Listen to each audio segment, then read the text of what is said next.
What is going on, guys? It's your boy Jay Custic right here with another My Hero Academia review. Sorry about it being late. I had family over, things of that nature. We were, having family time like you're supposed to with your family. I care about my family, alright? Not that you... I'm just messing. Jumping into the episode. My Hero Academia, Season 3. 17 now? Episode 17? I think it's 17. I believe it's 17. If it's not, correct me in the comments. Class 1A. This really shows the evolution of Class 1A. Like, it really does. So, episode starts off with Todoroki fighting the Ninja Squad. That's what I call them. They're all in ninja suits with headbands. Multicolored. So, yeah, the Ninja Squad. Like the last episode it started off, ended with, he's fighting them, and pretty much they're talking junk, saying he's overconfident and stuff because he's out there by himself. So, like I said before, he's using his ice, flame, stuff like that. They're using Thompson, if I'm saying that right, Thompson nails and nuts and stuff like that, to break through the ice and everything like that. So, he pretty much uses his quirk to get away real quick. But before that, I actually liked some of the Ninja Crew's quirks. One person had a quirk to shoot out earth, straight dirt, and then the other one had the ability to shoot out water from their hands, which was pretty dope because Todoroki would shoot his fire out, and that's the only thing he actually that's more of a projectile towards him is his fire. His ice is more ground based. It has to be touching something for it, So they were bouncing that off and stuff. So that caused an explosion, smoke screen and stuff like that. So he escaped, and he was thinking, so like the area they were in, they were factory type ish buildings and stuff like that. So he was like, okay, so if they really built this to train you for real situations, and he was like, this tank right here should have something in it.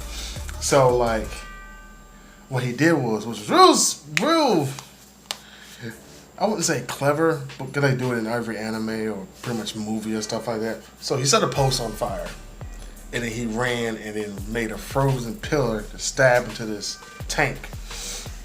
So the Ninja Squad was like, oh, there he is, because all they saw was the fire. And he was like, they were like, he got us. And then he melted he pretty much heated up the ice, made an explosion, froze him in place, got all their tags out the way, he passed. So, he passed, and it told him to, go ahead and go to the, go ahead and go to the waiting room, yeah. And Inshana, INASA. I don't know how to say it properly. Come on, cut me some slack. You already know by now if you're still watching this. So, he is in there talking to some random tiger-looking hero.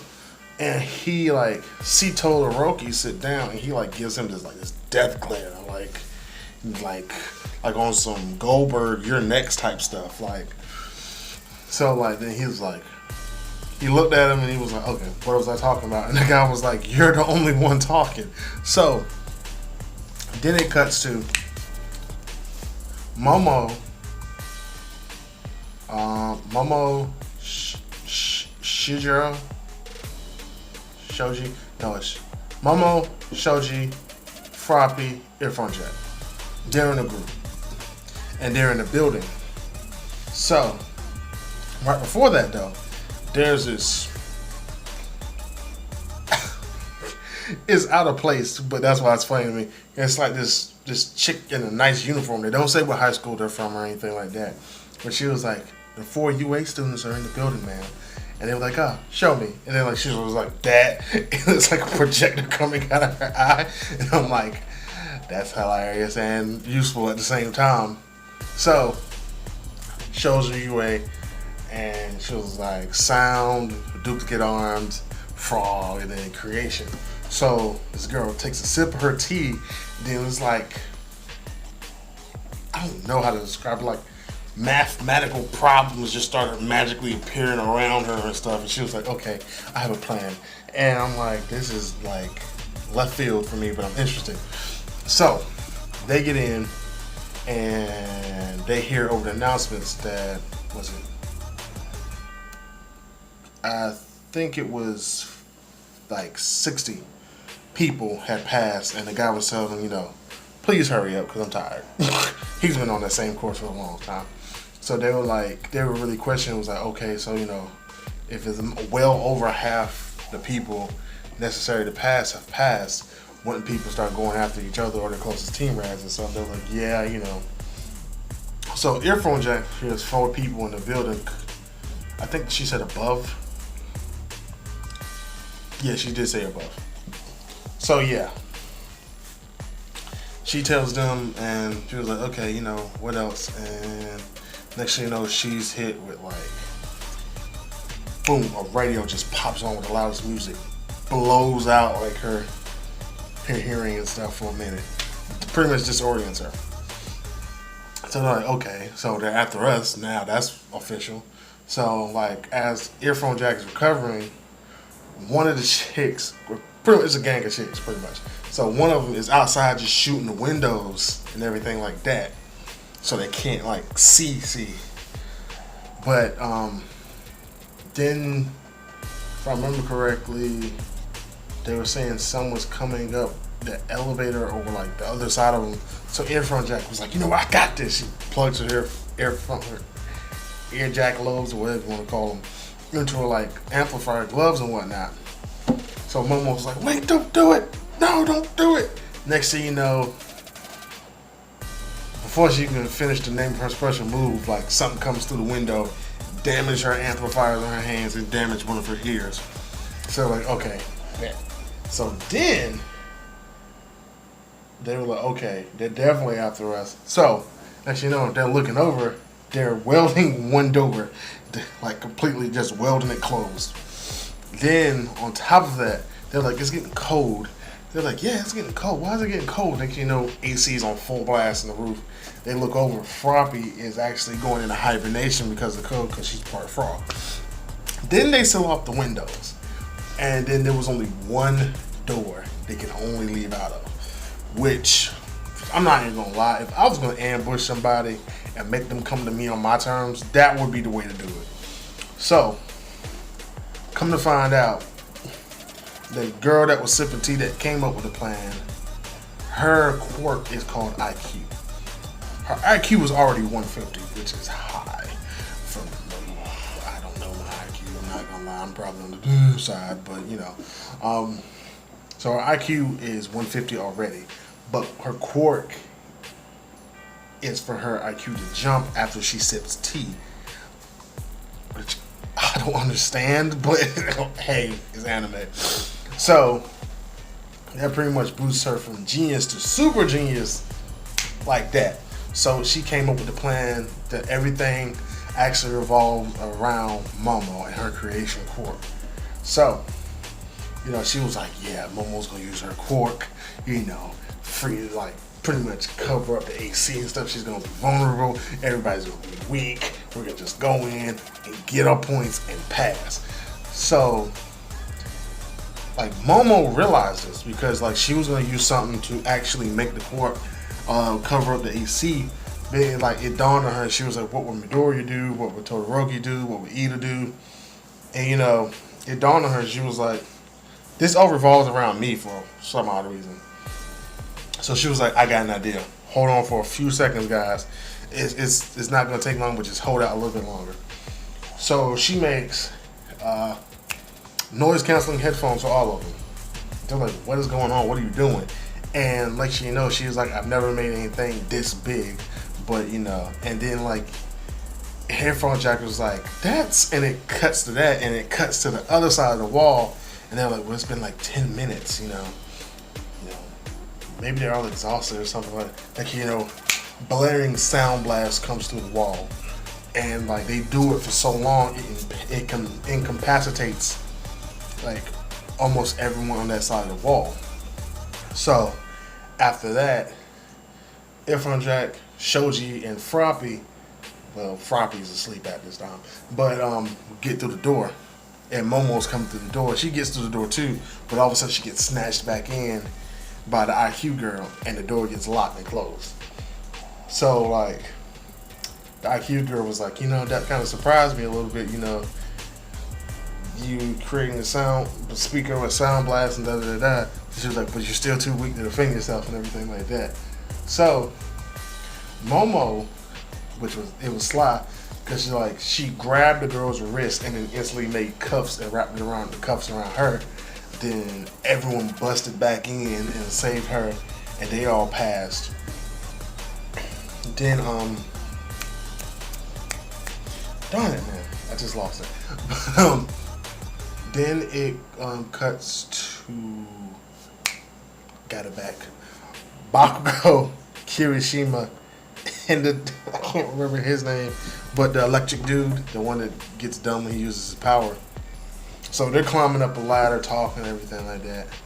They all get into the street, and Kirishima notices something and pushes his Bakugo out the way. So when he pushes Bakugo out the way, he gets snatched by something and turned into this ugly little glob or whatever it is. This ugly little glob. And they're going back and forth, and Bakugo was like, pretty much secretly, Bakugo was like, you hurt my friend, and now I have an excuse to go all out. But he's not gonna say that out loud. But then it cuts to Midoriya and Uraraka and Shiro, the tape guy. So they pretty much was like, well, there's over 60 people and da-da-da. Pretty much Midoriya was like, look, these people, like, it's well over half. These people are gonna start turning on each other. No matter where they're from, they're gonna start turning on each other. He was like, and that's actually our advantage. He was like, one guy tried to tag me, and he was too eager, and he missed or something like that. So pretty much he was telling Uraraka and Shiro that, look, I'll go out, I'll be the distraction. You guys tape up as many people or trap as many people as you can, because your corps are actually good for that. And, we'll make this through. Shiro was like, I don't know, dog, man. It's a whole lot. And Uraraka was like, I got you, dog. I got you. Don't worry. We got it. I trust him. You got it. So that's what happened. And then it cut back to Bakugo and the other guy from the other high school with the weird powers. Like, he put his hands behind his back and then, like, goop fingers formed around him like a giant peacock and whatnot. It was weird. But, like, they started to go at it and everything like that. And it kind of cuts to Mr. Aizawa and Miss Joke. And it's funny because Mr. Aizawa is not tolerating this joke at all. So Miss Joke was like, you want some gum? Miss Joke was like, Aizawa was like, no, I don't want no gum from you. He said something like, there's probably like some slapstick stuff behind it or anything like that. And then like they were going like talking about the classes and stuff like that. And pretty much Aizawa summed it up. He was like, there's 2 students in the class who don't know it, but actually they're not the leaders, but they make such a big impact on the class they might as well be. He was like, one somehow stays in the midst of complete and utter chaos, when the other one is always raring and ready to go, always like on edge and stuff like that. And he was like, low-key, everyone looks up to them, even though they don't really know it yet. And he was like, those are really, like, those are only ones, like, I'm waiting for them to see how they become and stuff like that. And then it cuts to Midoriya and Bakugo. So pretty much he's saying those 2 are going to be, like, top-tier heroes. Just from him, like, being in the classes and stuff with them and everything like that and teaching them and stuff. He's pretty much saying they're already going to be top-tier heroes.